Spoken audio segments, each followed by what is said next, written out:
네, 방금 소개받은 윤성우입니다. 저도 여기 왜 초대받았는지 잘 모르겠습니다. 솔직하게 얘기해서요. 네, 우리 한성희 선생님하고 좀 인연도 있고 같이 공부도 한 적도 있고 같이 일도 한 적이 있어서 아마 그런 게 아닌가 싶고요. 이제 윤혜준 교수님이 이제 한국문학번역원과 인연을 말씀하신 게 있는데 저도 생각을 해보니까 한 7, 8년 전에 한국문학번역에서 특강을 한 적이 있는 것 같아요. 그리고 그리고 제가 한 2년 전에 그 외국어대학교 그 지식 콘텐츠 출판원의 원장을 할 때 그 한국문화번역원과 제3세계 그 소설 번역 관련해가지고 프로젝트를 준비하던 때가 있었습니다. 예, 그 기억이 좀 나네요. 예, 나고요. 제가 사실 오늘 발표 의뢰를 받고요. 좀 당황스러웠는데 저는 사실은 학부에서는 불어 공부하고 대학원에 철학 공부한 진짜 문과생이라 그 AI 기술의 진화를 잘 모릅니다, 솔직하게. 다만 이제 워낙 요즘 유행하는 주제고 관심을 가지고 들여다보긴 했으나 사실은 발표 제안 받을 때 제가 발표할 만큼의 이 분야에 대한 이해가 있는 사항은 아니었고요. 이제 다만 뒤에 나온 번역 윤리라든지 번역가에 대한 관심은 제가 오래전부터 가져왔던 거고 논문도 쓰고 글도 발표하고 또 제 연구 주제 중에 하나이기 때문에 계속 해왔던 것이기로 해서 그냥 뭐 맞겠다 이렇게 해서 이제 나온 거고요.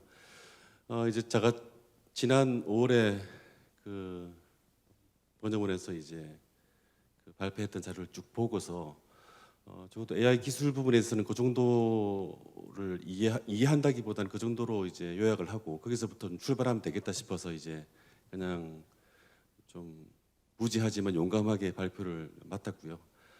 저는 주로 이제 뒷부분을 좀 더 많이 말씀드리는 걸로 발표를 진행하겠습니다. 예, 저번에 5월달 발표문을 보니까 네이버의 신중희 선생님께서 아주 잘 정리를 해주셨더라고요. 저도 이제 얼핏 듣고 조금 보고 했던 그 흐름에 대해서 아주 잘 이제 정리를 해주셔가지고 잠깐만요. 예. 일단 제 발표는 대충 이런 순서로 하려고 합니다. 일단 그 신생님의 발표의 요지를 좀 정리를 하고요. 제가 거기서 한동안의 특징을 좀 살펴봤고, 두 번째는 이제 기본적으로 번역이 언어를 다루는 거기 때문에 이제 번역에 참여하는 사람들이 어떤 그 에토스를 가지고 있는지 혹은 가져야 되는지에 대한 이야기를 좀 하고요.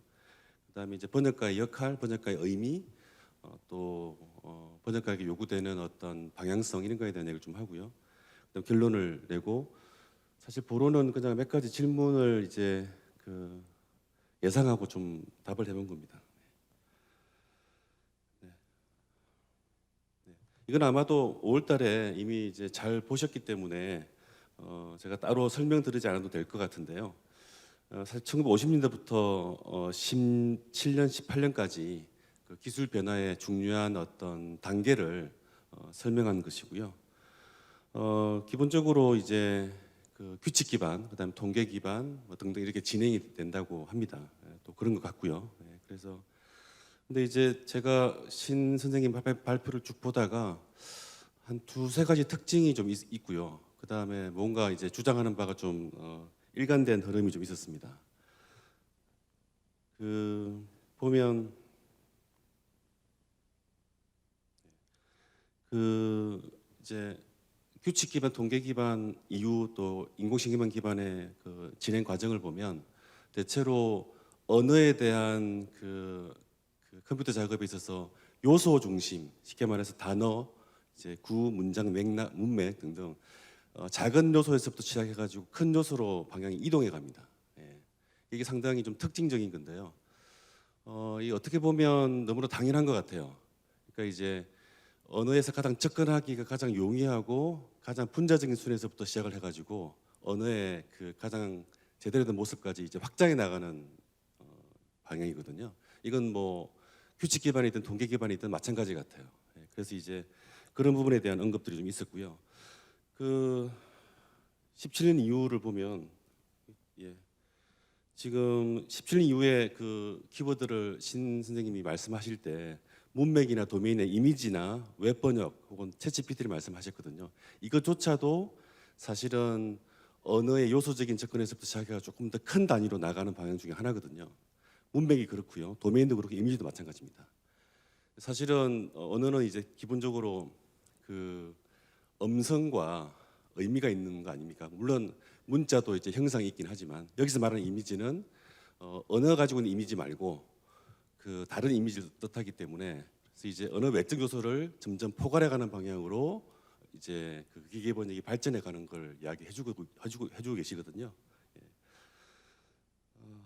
그래서 이제 그 규칙 기반의 특징, 그 다음에 통계 기반의 특징을 제가 말씀을 드렸, 그 요약해서 제가 말씀을 드리고요. 기본적으로 규칙 기반은 그 두 언어 사이에 그 규칙을 통한 언어 요소들 사이에 상응이나 대응이 있다.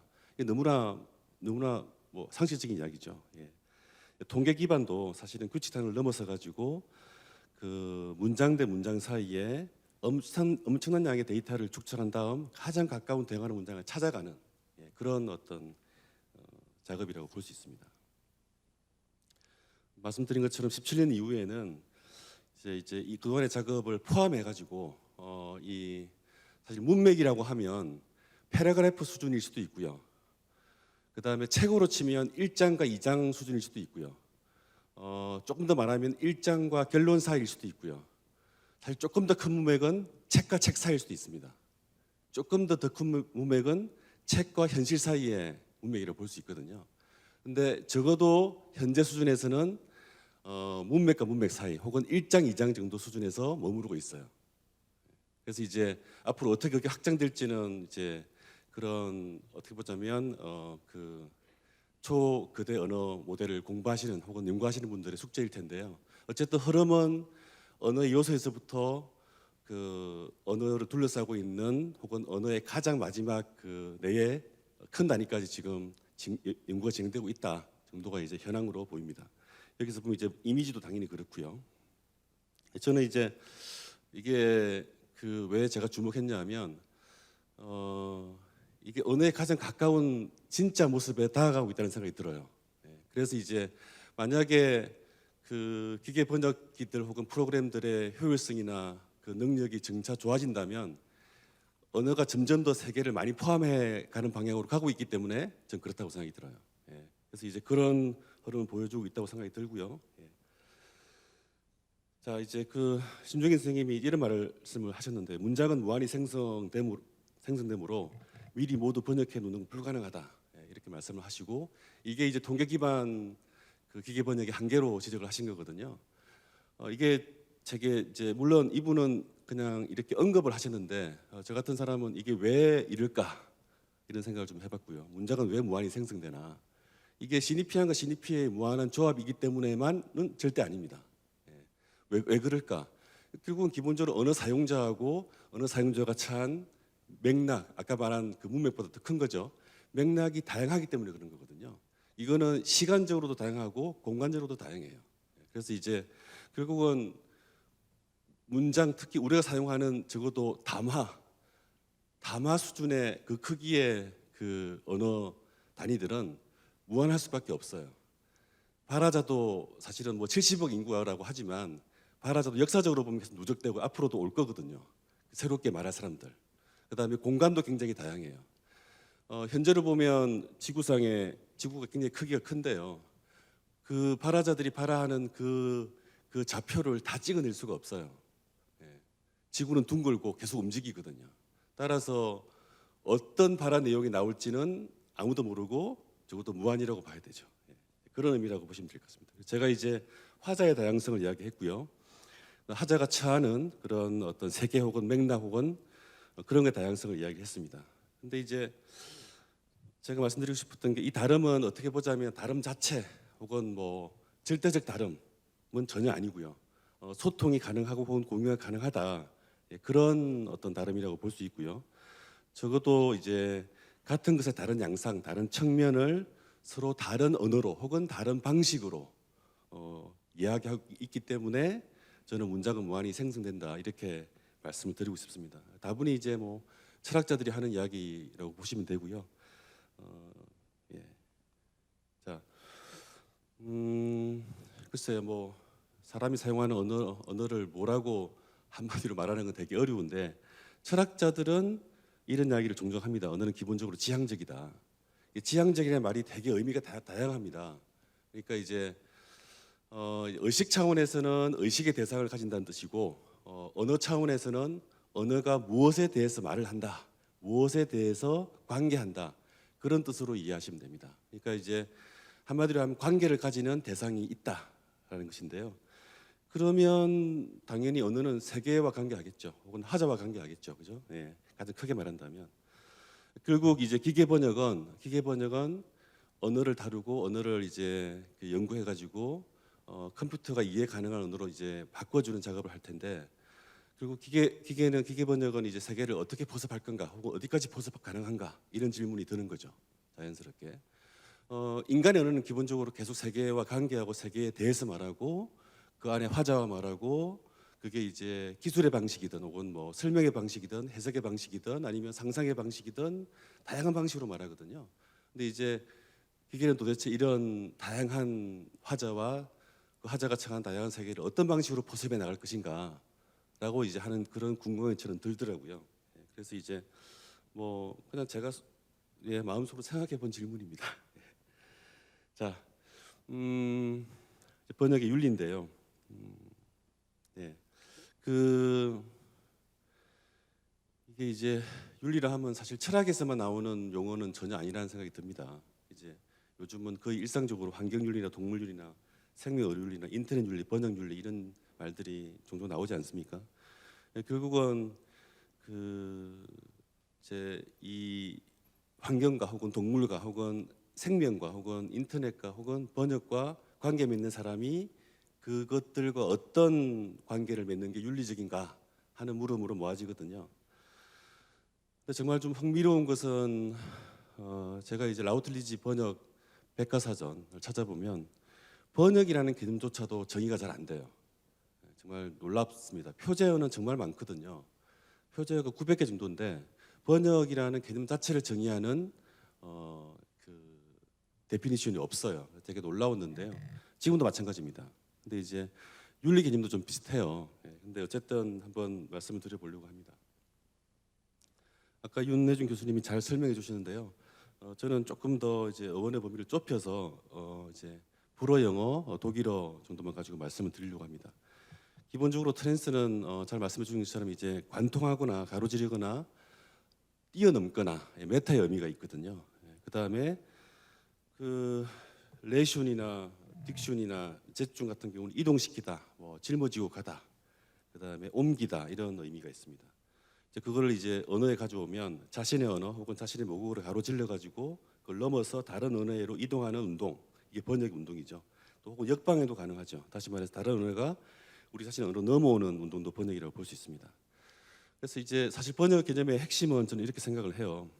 자신의 외부와 자신의 바깥으로 자신을 위치시키는 운동, 이를 통해 다른 것, 이땐 다른 언어죠. 혹은 다른 화자일 수도 있고요. 또 그 언어를 사용하는 사람과 관계 맺는 운동이 번역이다. 이렇게 이야기할 수 있겠습니다.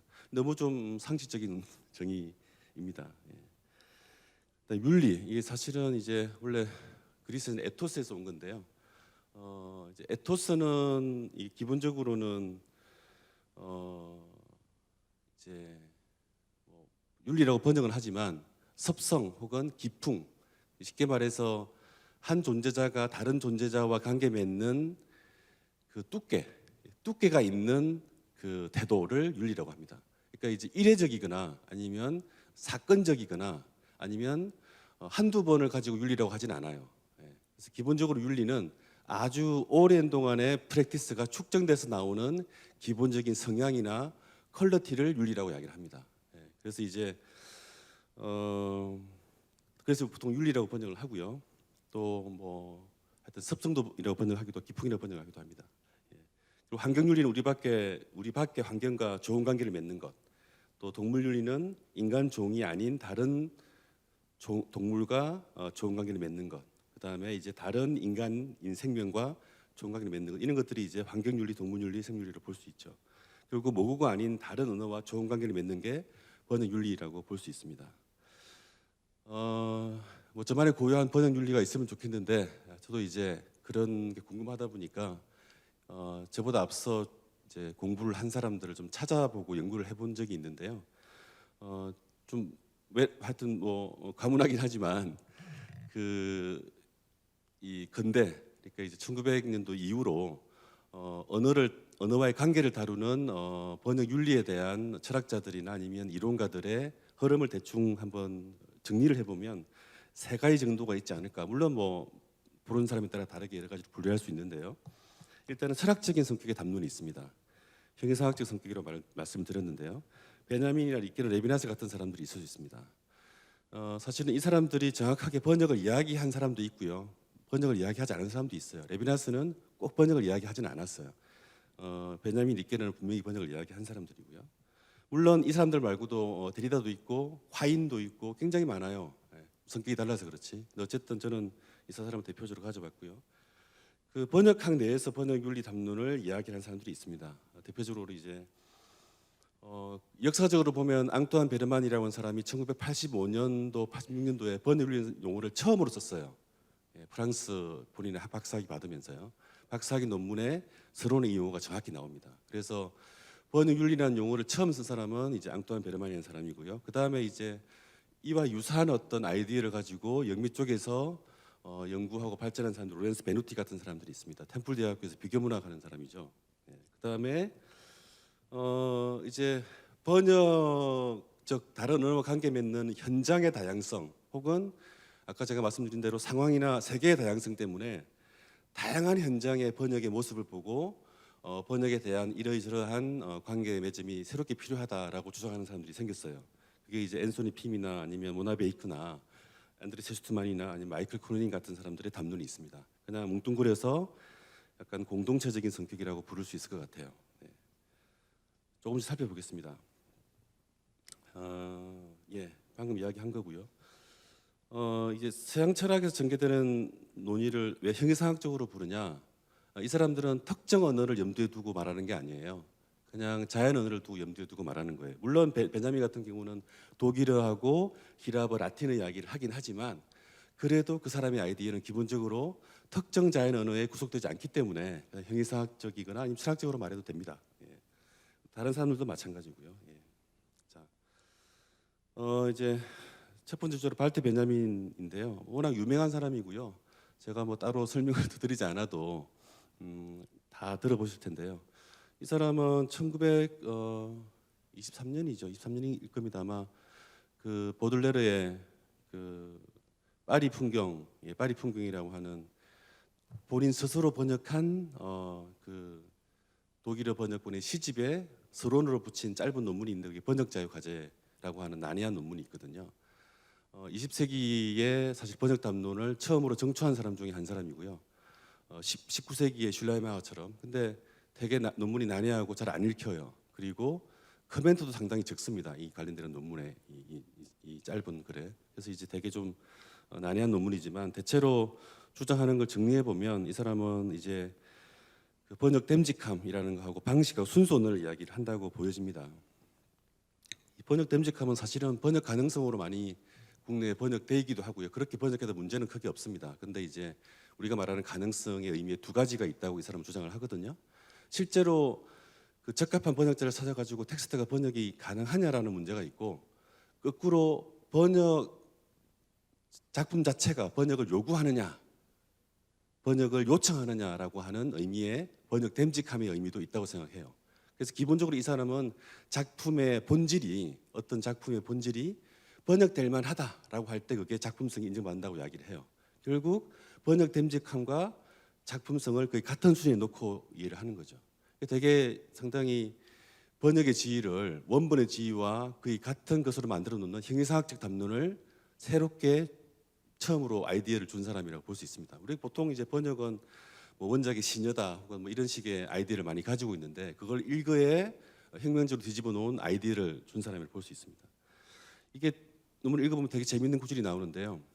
이 사람은 번역과 기억을 거의 동일시하게 비유를 하는데 우리 3.1절, 강복절 이런 거 우리 여러분들 다 의미를 알고 있지 않습니까? 이게 사실 기억될 만한 사건들이거든요. 실제로 우리가 바빠서 혹은 휴가라서 혹은 일이 많아서 그 사건들을 잊어먹을 수는 있는데 그 사실 경험적으로 잊어먹는 거죠. 하지만 그 사건의 본질 자체가 기억되기를 요구하는 사건들이거든요. 똑같은 논리로 작품이 번역을 요구한다라고 이야기를 해요. 그래서 이제 그런 의미의 번역의 위상을 이제 처음으로 이야기하는 사람이 베냐민입니다. 결국은 베냐민은 언어들 사이에 번역 됨직함이 있다고 이야기하고요.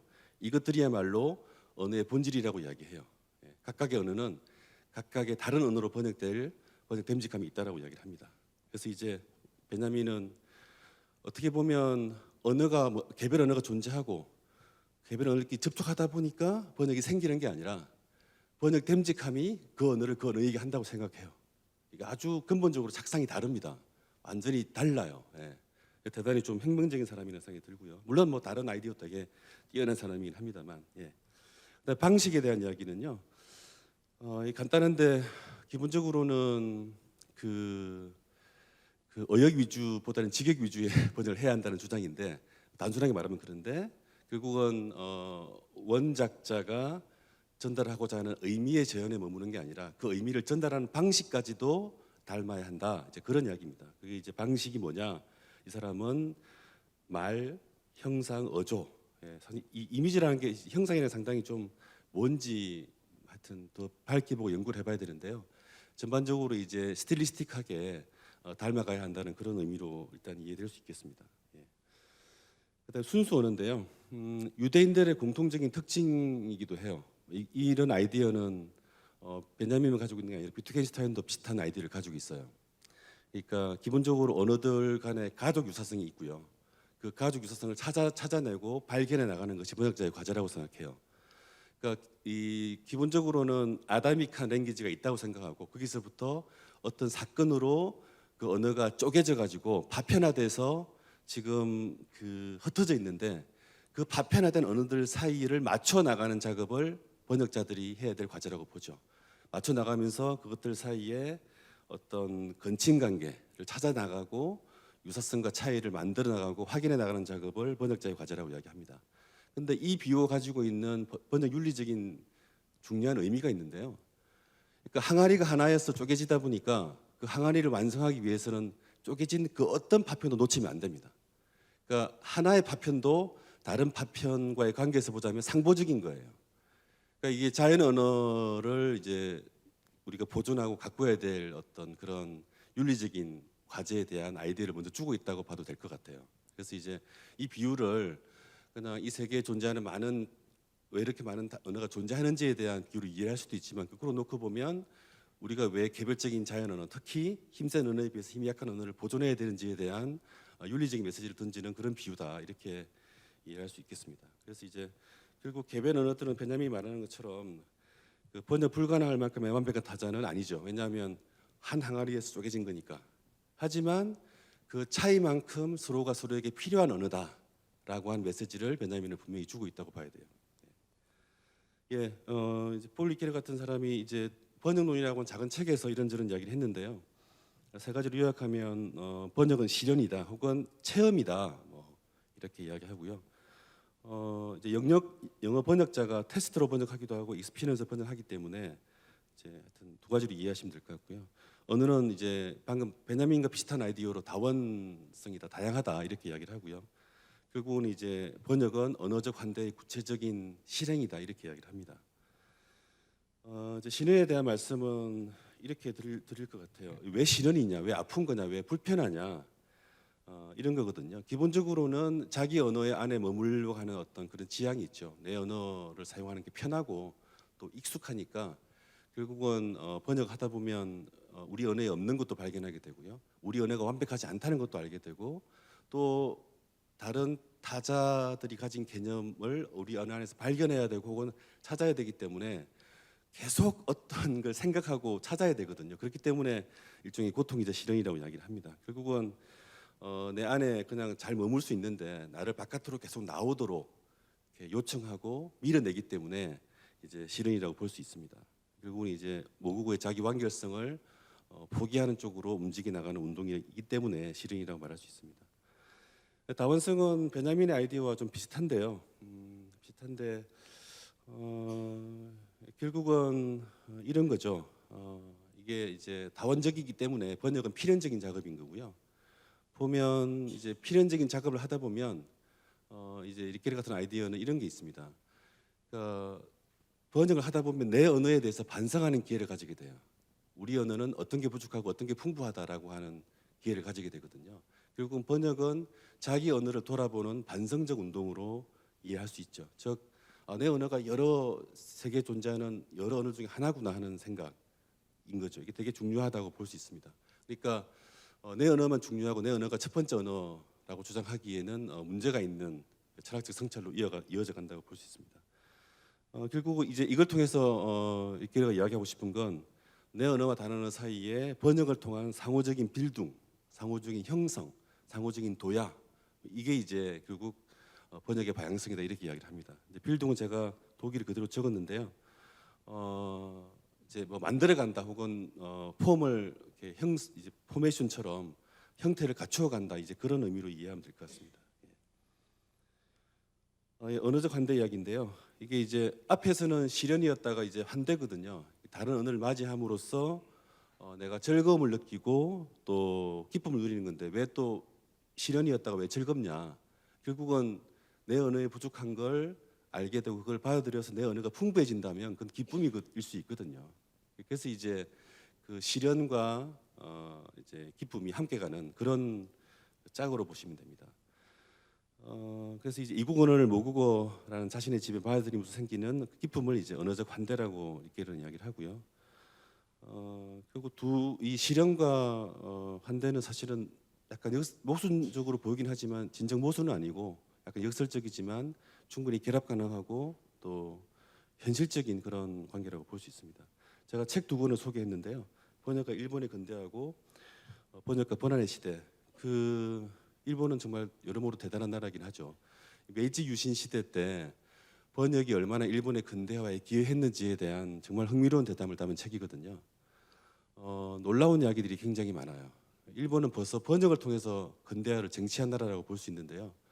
물론 뭐 이와쿠라 사절단이라든지 그 안에 이토 히로부미가 이미 영국에 1880년대 유학을 가서 2년 동안 머물면서 뭐 선진문을 흡수 이런 거 굉장히 다양한 이야기가 있는데 간단한 예를 들면 이미 메이지 유신 초기에 일본은 현마다 번역을 다루는 부서가 있고요. 어떤 해에는 2만 권 정도의 외국 서적이 번역돼서 ISBN을 받는 등록이 된 자료도 있어요. 그러니까 한 해 2만 권이면 대단하죠. 그렇죠? 이미 그때. 예. 그러니까 우리하고 게임이 다르죠. 우리는 지금 철저하게 성을 쌓고 있을 텐데 이 사람들은 엄청난 번역을 했을 때라고 볼 수 있습니다. 그러니까 약간 이제 시기는 다르지만 1910년부터 30년 사이에 우리나라에서 일본, 그다음에 러시아, 영어, 불어 등등 다양한 문학 작품들을 번역하거나 번안을 통해서 순수 우리 한글 표기의 한국 문학을 정착하고 형성해 나간 그 역사적인 그 자료를 찾아가지고 그 문제 제기를 하고 정리한 책이 번역과 번안의 시대라고 볼 수 있습니다. 정말 흥미로운 책들이고요. 한번 기회 되시면 보시면 좋겠습니다. 결국은 이제 언어적 환대의 어떤 구체적인 실정적인 연구를 좀 입증해주는 그런 책으로도 이해할 수 있겠다 싶어서 제가 말씀드렸습니다. 네, 일단 이렇게 넘어가고요. 이제 문화론적인 담론의 대표 주자로 앙뚜안 베르만을 이야기할 수 있는데요. 이 사람 말씀드린 것처럼 번역 윤리를 이제 처음으로 용어를 만든 사람이고요. 이 사람은 이제 두 가지 이야기를 하는데 물론 많은 이야기 있지만 이 사람은 이제 번역 충동 혹은 번역 욕망이라는 독특한 개념을 이야기를 해요. 보시면 알겠지만 이제 이렇게 영어로 혹은 독일어로 불어로 표현되고요. 그다음에 이제 드러냄 혹은 드러남이라고 하는 용어를 만들었는데요. 보겠습니다. 번역 충동은 글쎄 이게 뭐 충동 구매도 아니고 번역에 충동이 있다. 아까 아마 번역 됨직함이라고 하는 것하고도 연결될 겁니다. 우리가 작품을 읽고서 이 번역하고 싶다, 혹은 번역해야 되겠는데 사실은 다 인문학 하시는 분들은 이런 생각을 좀 하게 되거든요. 작품을 원수를 읽었는데 이거 나만 읽기에는 아닐 것 같아. 이거 꼭 해야 될 것 같다는 생각이 들거든요. 번역의 명령을 받는 거죠. 근데 그걸 사실 충동으로 혹은 욕망으로 표현한다고 볼 수 있습니다. 노발리스나 이제 순례계 같은 사람들이 썼던 용어고요. 이게 이제 왜 생기냐? 이제 책을 읽다 보면 혹은 다른 언어로 책을 읽다 보면 다른 언어가 내가 사용하는 모국어보다 좀 뛰어나 보여요. 여러 측면에서. 아 이게 우리나라 말에는 이렇게 표현 안 될 텐데 외국어로는 정말 잘 표현하는구나 하는 문맥을 다 보게 되거든요. 이거 우리말로 꼭 해야 되겠다 이제 생각이 들죠. 예, 그래서 이런 그 모국어 이완성을 넘어가 가지고 그 타국 언어의 좋은 걸 받아들이고자 하는 그런 어떤 충동 혹은 욕망을 번역 욕망이라고 볼 수 있습니다. 결국은 이게 언어 간의 차이, 언어 간의 상포성 혹은 보완성을 적극적으로 즐기고자 하는 운동으로 볼 수 있습니다. 예, 그런 개념을 이제 베르만이 잘 이야기했습니다. 두 번째 드러냄인데요. 뭐 이게 이제 이 개념은 기본적으로 아까 이제 제가 언어의 본질이 지향직이라고 했는데 결국 세계나 무엇에 대해서 이야기하는데 그것에 대해서 무언가를 드러내는 거예요. 예, 드러내는 건데 보통은 우리가 통상적으로 번역은 혹은 통역은 커뮤니케이션을 한 번 더 커뮤니케이션 해준다고 생각하거든요.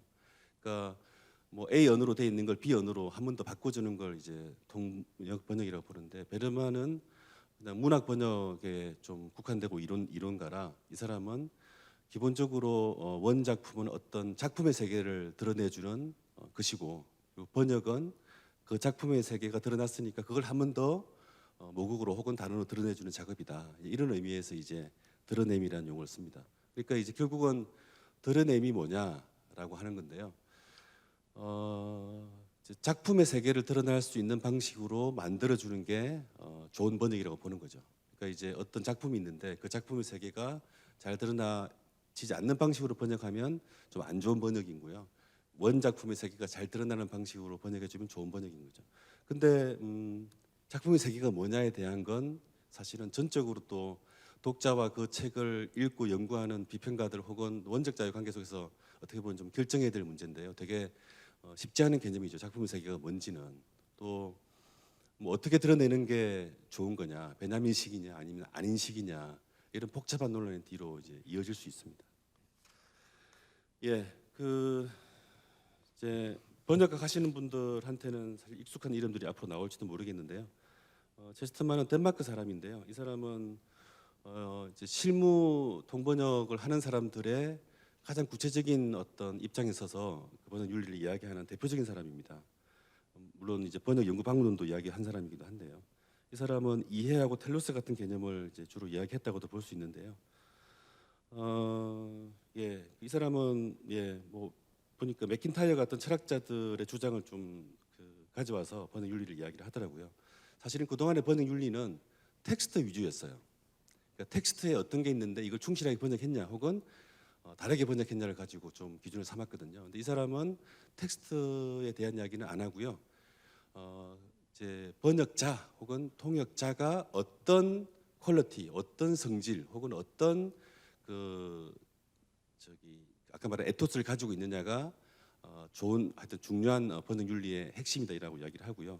결국 통역자나 번역자가 가져야 될 덕목들이 되게 중요하다라고 이야기를 합니다. 그래서 이 사람 번역의 성인 히에로니무스의 이름을 따서 히에로니무스 선서를 제안을 하거든요. 굉장히 많은 그 덕목들이 있는데 혹은 항목들이 있는데 이 사람은 이해 혹은 세 번째죠. 세 번째 이 이해가 최고의 덕목 혹은 탑 덕목이라 이야기합니다. 그리고 이제 이게 뭐냐? 이해를 이제 고객이 뭘 원하는지를 이해하고 텍스트가 뭘 원하는지 이해하고 독자가 뭘 이해하는지를 오해를 덜하는 방식으로 소통해 주는 게 번역자의 최고의 덕목이다라고 하는 거거든요. 근데 말은 쉬운데 고객이 뭘 원하는지 텍스트가 뭘 하는지 이건 사실은 굉장히 뜬구름 잡는 이야기이기도 하거든요. 그래서 이제 일단은 선언적인 것으로 보시면 됩니다. 이미 선언이라고 했으니까 이제 그렇게 말씀을 하면 되고요.